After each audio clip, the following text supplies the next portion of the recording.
Good morning everyone. हम लोग आज देखेंगे द हिंदू 12 तारीख का।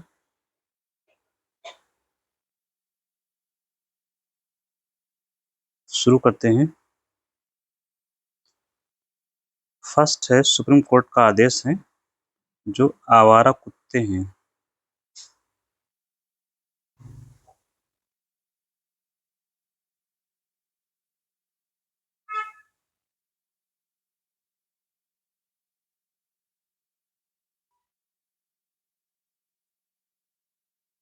सुप्रीम कोर्ट ने कुछ निर्देश दिए हैं। क्या कहा है? जो दिल्ली की सरकार है,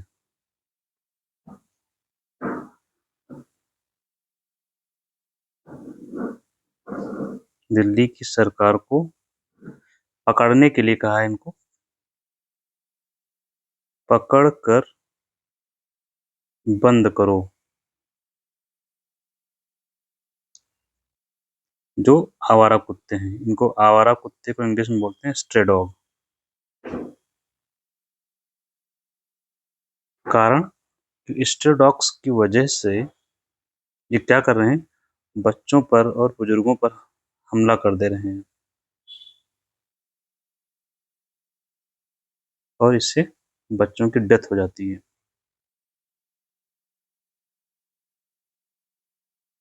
तो आपसे पूछ सकते हैं कि किस राज्य के लिए कहा है दिशा निर्देश है, तो दिल्ली के लिए केवल कहा गया है, सभी राज्यों के लिए नहीं है। एक और आदेश है बॉम्बे हाई कोर्ट का। कबूतर को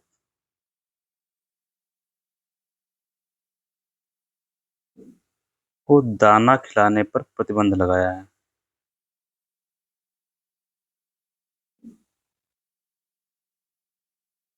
ये है, बॉम्बे हाई कोर्ट ने कहा है। मसला क्या है, ये हमें पता होना चाहिए। यहाँ पे मसला ये है यहाँ पे कि कबूतर को जो दाना खिलाना है, ये दाना खिलाने का काम करता है जैन समुदाय। कहाँ पर? मुंबई में।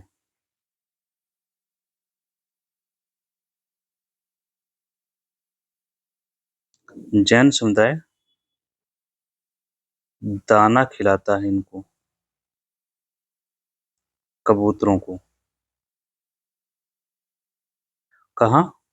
तो जहाँ खिलाते हैं उस स्थान को बोलते हैं कबूतर खाना। ठीक। कबू और इस दाना खिलाने को लेकर ये मानते हैं इनका परंपरा का हिस्सा है, कल्चर का हिस्सा है, परंपरा या संस्कृति का हिस्सा है।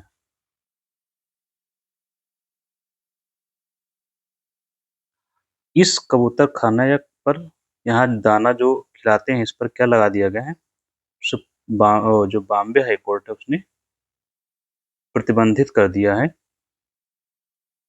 और जो लोग खिलाते हैं, अभी भी खिलाएंगे, उनके ऊपर क्रिमिनल केस रजिस्टर किया जाए, आपराधिक केस दर्ज करने का आदेश दिया है जो लोग उल्लंघन करते हैं।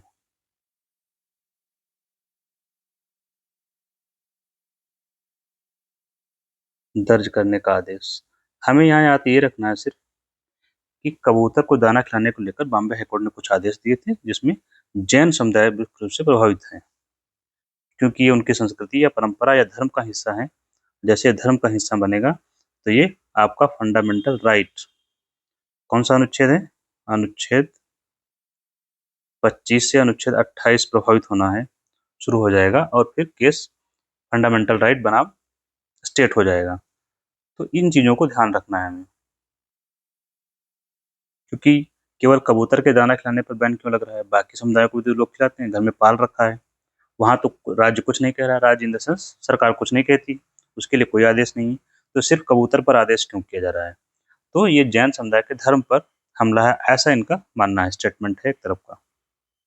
तो हमें पता होगा एटलीस्ट।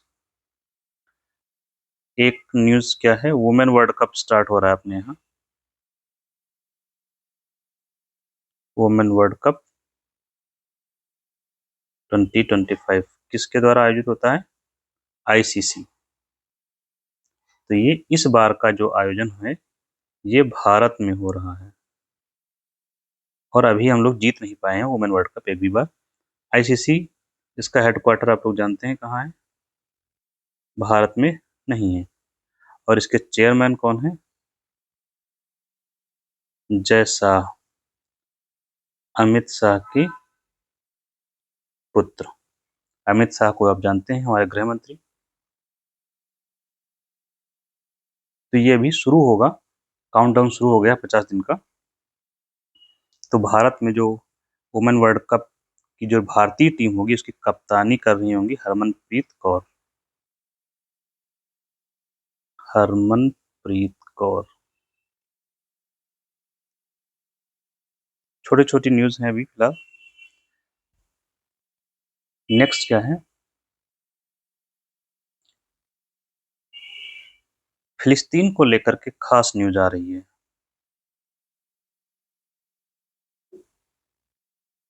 फिलिस्तीन को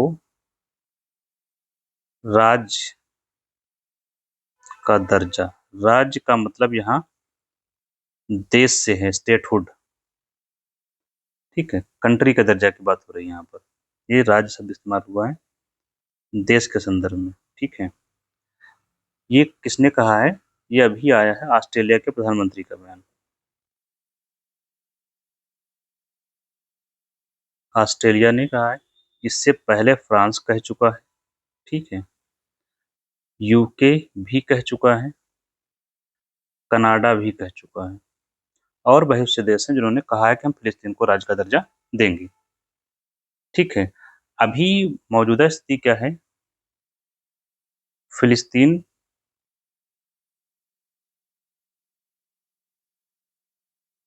राज्य का दर्जा नहीं प्राप्त है। फिलिस्तीन को राज्य की मान्यता नहीं मिल पाई है अभी तो।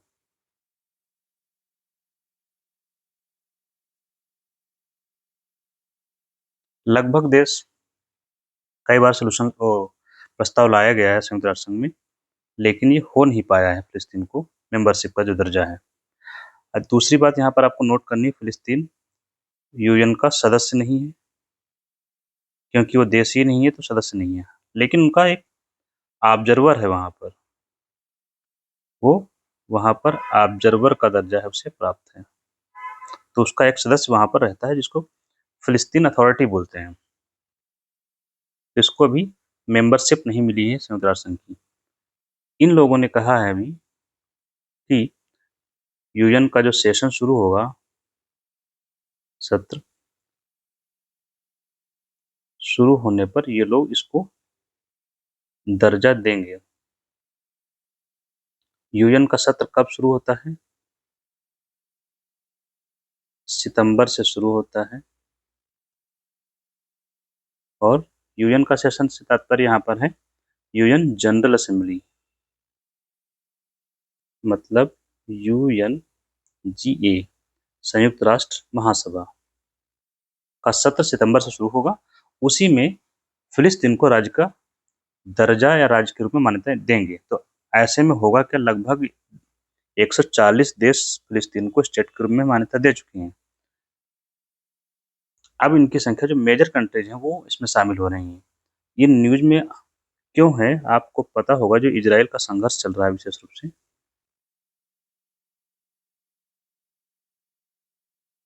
इजराइल ने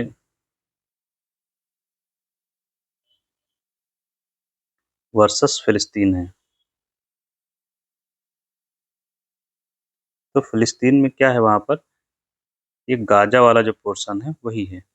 यहाँ पर हमास संगठन था जिसका आतंकी संगठन माना जाता है इसको, ये उसका रिप्रेजेंट कर रहा था या इसमें समर्थन है इसको। तो इजराइल ने हमला कर रखा है फिलिस्तीन पर, या ब्रैकेट में आप लिख दी गाजा। और गाजा में इतना अधिक ह्यूमैनिटेरियन क्राइसिस है कि वहां पर सहायता भी नहीं पहुंच पा रही है, खाद्य सहायता विशेष रूप से। तो लोग वहां पर भुखमरी में मर रहे हैं, स्टारवेशन। भुखमरी को क्या बोलते हैं इंग्लिश में? स्टारवेशन। और खुलेआम गोली मारी जा रही है लोगों को, तो जीनोसाइड, मानवाधिकार उल्लंघन, ये सब चीजें बड़े पैमाने पर हो रही हैं वहां पर। और आज तो न्यूज ये है आज की कि जो प्रेस पर्सन्स हैं, प्रेस पर्सन मतलब जो पत्रकार हैं, उनकी हत्या कर दी है। ये बहुत बड़ी हत्या इजराइल ने की है, इजरायली फोर्सेस ने, और ये कबूल भी किया है, जो बहुत बड़ी दुर्घटना है और इसकी अंतर्राष्ट्रीय स्तर पर भी आलोचना हो रही है। तो वहाँ पर जो हालात हैं फिलिस्तीन में, गाजा में, बहुत बुरे हैं। तो इन्हीं के जो है संदर्भ में आता है, कभी-कभी न्यूज़ में आप सुनते हैं टू स्टेट सॉल्यूशन।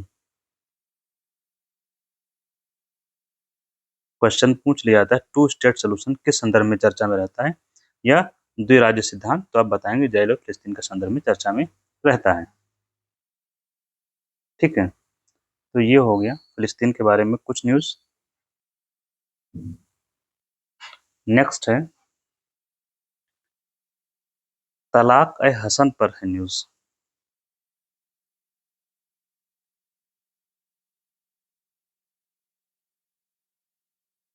हसन ऐसे स्पेलिंग HASHAN है, तलाक-ए-हसन या हसन हसन जो भी है, इसमें क्या है, ये तो एक प्रकार का तलाक है, ये तो समझ में आ ही रहा है, तलाक आगे लिखा हुआ है, एक प्रकार का तलाक है।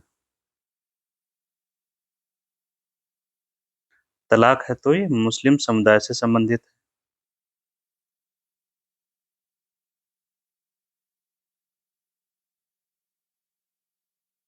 ये क्या होता है, इसमें 3 बार तलाक पुरुष के द्वारा कहा जाता है। तो आप कहेंगे ट्रिपल तलाक, लेकिन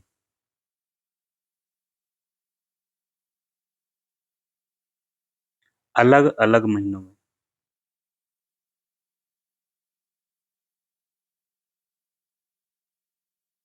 मतलब एक साथ नहीं, एक साथ 3 बार उच्चारण ना करके लगातार 3 माह में करते हैं। मतलब ये, मान लीजिए कि एक बार जनवरी हुआ तो यहाँ पर इन्होंने तलाक कहा, फिर फरवरी में, और फिर मार्च में। ये है तलाक हसन। आपको याद होगा एक न्यूज़ है, हम लोग पढ़ चुके होंगे, एक ट्रिपल तलाक होता है। इसको क्या होकर दिया गया है, ये तो प्रतिबंधित कर दिया गया है, ये इल्लीगल है, देश में हो गया अपने यहाँ गैर कानूनी। इसने किया था सुप्रीम कोर्ट के द्वारा किया गया था, तो कानून भी है। ये वाला क्या था, एक ही बार में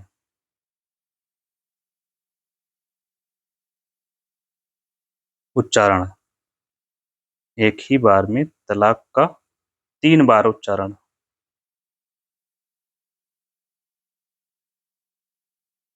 या कहना, मतलब तलाक तलाक तलाक, तलाक को ही 3 बार कह दिया, तो इसको तलाक मान लिया जाता था। तो ये अब प्रतिबंधित हो गया है, इसको ऑफेंस माना जाता है, अपराध माना जाता है। ये वाला क्या है, 3 बार तलाक कहेगा पुरुष, लेकिन कंटीन्यूअस महीनों में, एक बार जनवरी में, एक बार फरवरी में और मार्च में, इसके बाद तलाक हो जाएगा। तो इसको लेकर सुप्रीम कोर्ट में सुनवाई शुरू होनी है, में सुनवाई शुरू होगी, किस लिए न्यूज़ में है, सो आपको होनी है, न्यूज़ में है।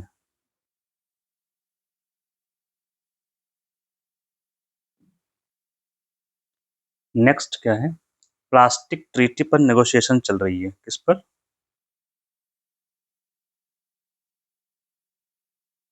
प्लास्टिक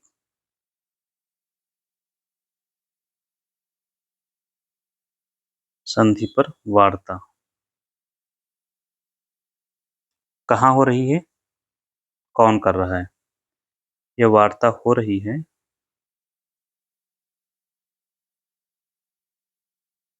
जिनेवा में, और इसका संचालन कर रहा है, नेतृत्व यूनेप के द्वारा किया जा रहा है, यूनाइटेड नेशंस एनवायरनमेंट प्रोग्राम। इसका उद्देश्य क्या है? अभी वार्ता चल रही है, फाइनलाइज नहीं किया गया, मतलब बातचीत चल रही है। वार्ता का मतलब कि क्या किया जाए, क्या ना किया जाए। उद्देश्य है प्लास्टिक प्रदूषण को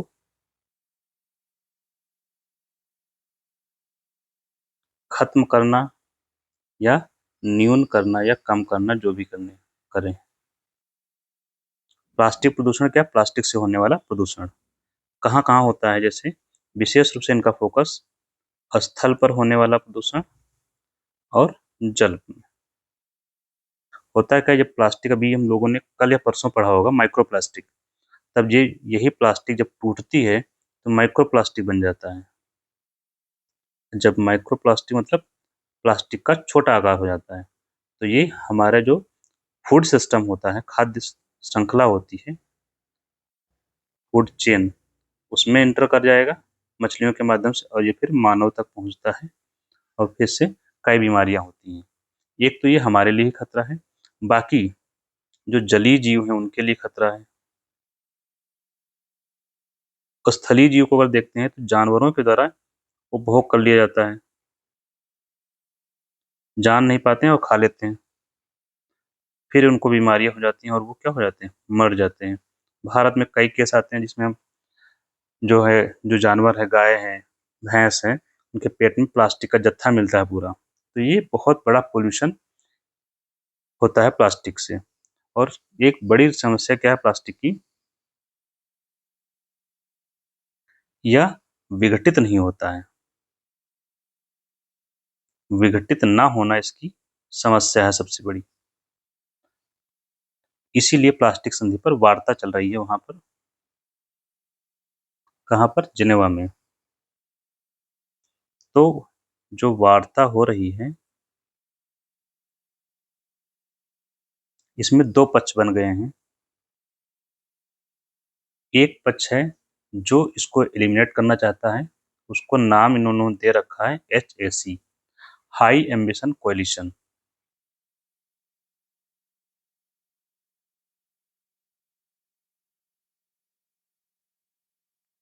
कोएलिशन है, एल है ये। और इसको लीड कर रहे हैं वो देश जो यूरोप के देश हैं, विशेष रूप से यहाँ पर है। और इनका सब कहना क्या है, स्टेटमेंट इनका ये है कि जो प्लास्टिक का उत्पादन है, उत्पादन को कम किया जाए और इसकी लिमिट, सीमा फिक्स की जाए, या तो सीमा का निर्धारण किया जाए कि इतना ही उत्पादन किया जाएगा। एक शब्द में अगर बोलें इसको, कैप बोलते हैं, कैप किया जाए, कम किया जाए। दूसरी ओर एक और समूह है, LMC के नाम से है। LMC यूं ही लिखा गया शब्द है, फॉर्मल ग्रुप नहीं, ये औपचारिक ग्रुप है, इन लोगों ने अपना बना रखा है, औपचारिक संगठन है इनका। अनौपचारिक संगठन क्या होता है कि ऐसे ही बस मिल के, चूंकि इंटरेस्ट समान है तो एक साथ लोग जुड़ गए हैं, समान हितों वाले देशों का समूह, जिनके हित एक जैसे हैं। LMC क्या है यहाँ पर? लाइक माइंडेड कंट्रीज, मतलब जो लोग एक समान सोच रखते हैं किसी मुद्दे पर, वो इकट्ठा हुए हैं। कौन से देश हैं? विशेष रूप से वो देश जो पेट्रोलियम का उत्पादन करते हैं।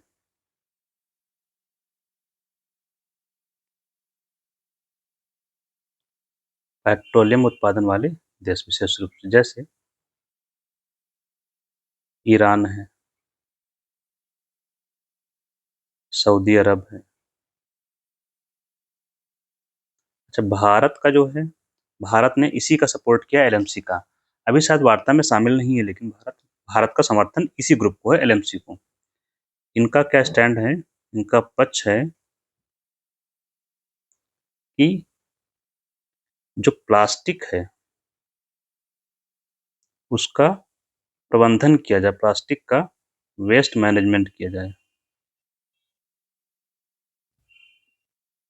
मतलब जो प्लास्टिक निकलता है उसका प्रबंधन किया जाए वेस्ट मैनेजमेंट के द्वारा, प्लास्टिक का वेस्ट मैनेजमेंट करके प्रदूषण को कम करना। ये लोग ये नहीं चाहते हैं कि इस पर कैप लगाई जाए, सीमा उत्पादन कम किया जाए। तो उत्पादन में कमी नहीं। कारण क्या है? इससे ये जो देश हैं विशेष रूप से, उनकी समस्या क्या है कि बहुत सारी जो सप्लाई है, आपूर्ति है, वो निर्भर करती है प्लास्टिक पर।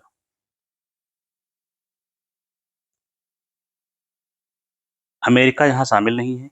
एक और बात यहाँ याद रखेंगे, जैसे यूरोप क्या है ना,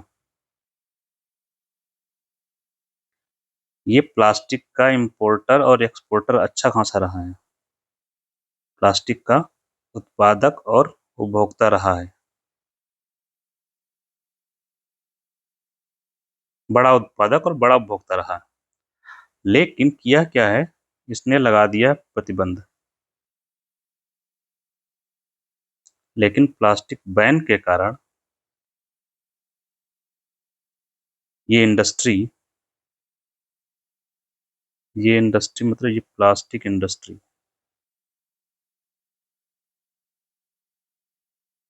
ये शिफ्ट हो गए हैं south Asia and south east Asia, दक्षिण और दक्षिण पूर्वी एशिया में शिफ्ट हो गया है, मतलब हम लोगों की तरफ।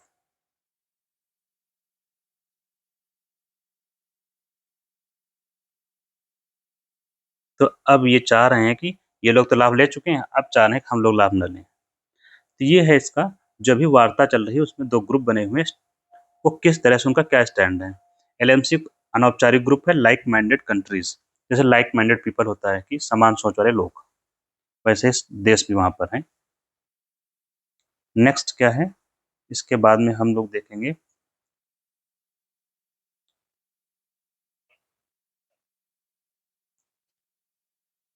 एक जो अमेरिका का जो टैरिफ है, यूएसए का भारत पर टैरिफ,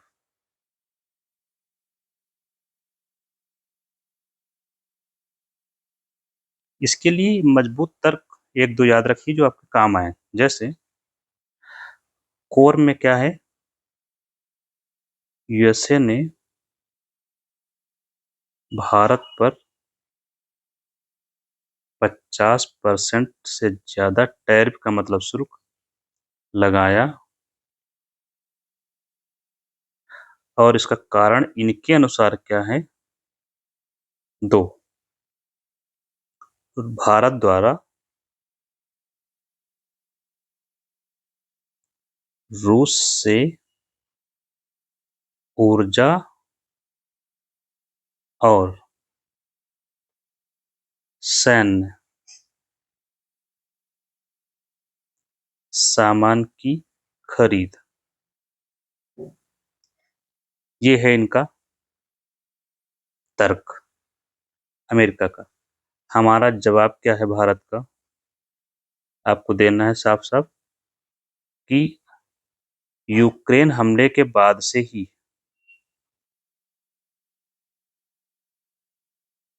ये बात हम ही नहीं खरीद रहे हैं, यूरोपियन यूनियन बहुत बड़ा उपभोक्ता है, आयातक है। किस चीज का? ऊर्जा का। कहाँ से? रूस से। और दूसरा, अमेरिका खुद फर्टिलाइजर, उर्वरक खरीदता है। खरीदता नहीं, खरीद रहा है रसिया से। इसके अलावा यूरोपियन यूनियन प्लस यूएसए ऊर्जा तो खरीद ही रहे हैं, जो क्रिटिकल एलिमेंट्स हैं, वो भी वहाँ से खरीद रहे हैं। तो भारत के ऊपर इस तरह से इस रीजन से जो टैरिफ लगा रहे हैं वो क्या है? लॉजिकली इनकरेक्ट है, फैक्चुअली। दूसरा इनका कारण कहना क्या है? ये तो हो गया ऊर्जा वाला। इनका दूसरा है सैन्य, कि भारत सैन्य खरीद कर रहा है। इसका तर्क है, फैक्चुअली तर्क हमारे पास क्या है सरकार का? हाँ, कर तो रहे हैं हम, ये तो सही है, ये सही है। दूसरा उसके पीछे वो क्या कहता है अमेरिका, कि इससे यूक्रेन में संघर्ष बढ़ रहा है। यूक्रेन में जो वार है, वार का कारण कौन है? एक कारण भारत है। ठीक है, हमारा जवाब क्या होना चाहिए जब आप लिखेंगे? ये बात सही है इनकी, फैक्चुअली करेक्ट है, लेकिन सैन्य खरीद भारत बहुत पहले से कर रहा है। पहली बात तो यही है, सैन्य खरीद भारत पहले से कर रहा है, शुरुआत से ही, जब से हम आजाद हुए हैं तब से। दूसरा, सैन्य खरीद में भारत ने कमी की है बड़े पैमाने पर। कैसे? हम अब फ्रांस से सामान लेते हैं, हमने यूके से लेना शुरू कर दिया है, और अब तो अमेरिका से भी लेते हैं, इसमें भी कमी हुई है। दूसरा, हम खुद बनाने लगे हैं, आत्मनिर्भर हुए हैं।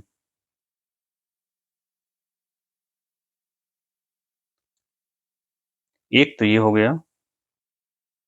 दूसरा हमारे पास तर्क क्या होना चाहिए?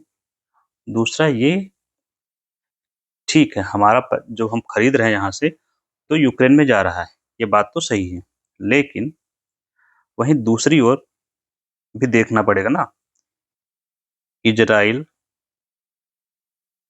हमला कर रहा है किस पर?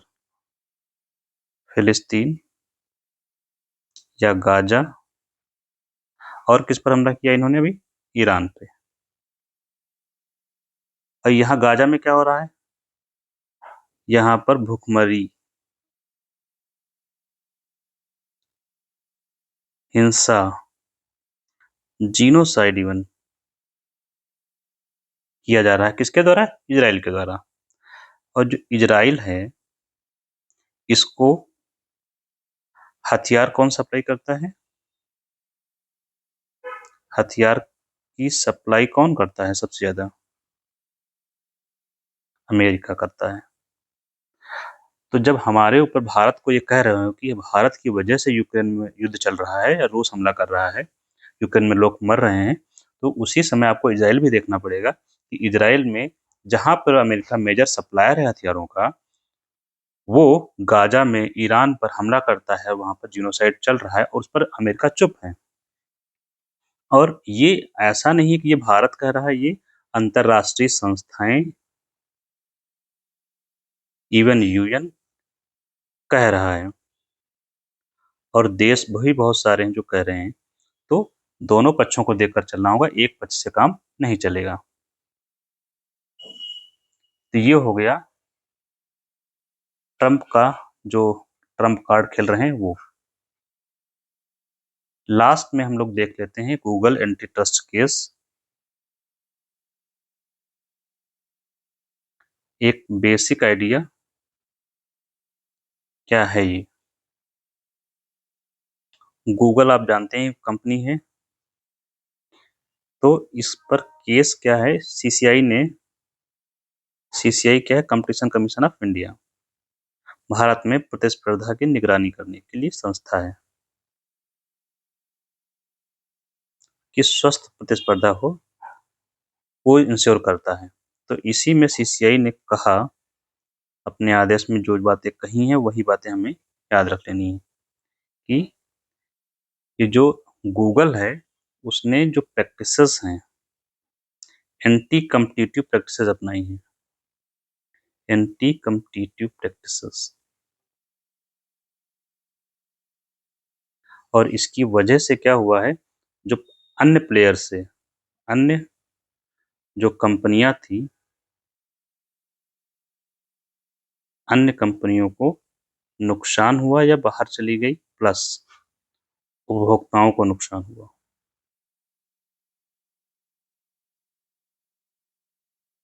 इसमें कौन सी प्रैक्टिसेज इन्होंने बताई हैं एंटी कॉम्पिटिटिव? जैसे एक तो है प्ले स्टोर, जहां से हम लोग ऐप डाउनलोड करते हैं। तो प्ले स्टोर से जो बिल पेमेंट सर्विस है, जो हम लोग बिल का पेमेंट करते हैं, बिल पेमेंट सर्विस केवल गूगल की उपलब्ध है, गूगल की ही है, अन्य कोई विकल्प नहीं रखा है। मतलब अन्य कोई विकल्प, चाहे बहुत सारे विकल्प हैं, भारत बिल पेमेंट सिस्टम है उसका ले सकते हैं, अन्य कोई विकल्प नहीं है।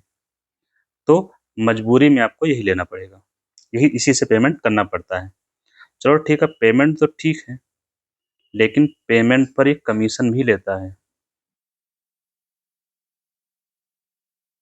15 से 30% तक का, जितना आप पेमेंट करते हैं। एक ये, दूसरा जो एंड्रॉयड ऐप है हम लोग जो यूज करते हैं मोबाइल में, एंड्रॉयड ऑपरेटिंग सिस्टम है ना, ये तो ऑपरेटिंग सिस्टम,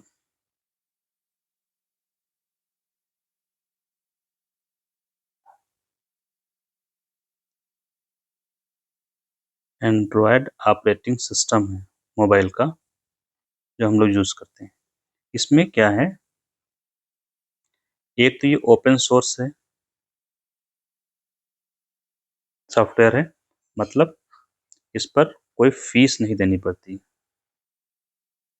तो होता क्या, हम लोग जब मोबाइल खरीदते हैं नया, तो मोबाइल में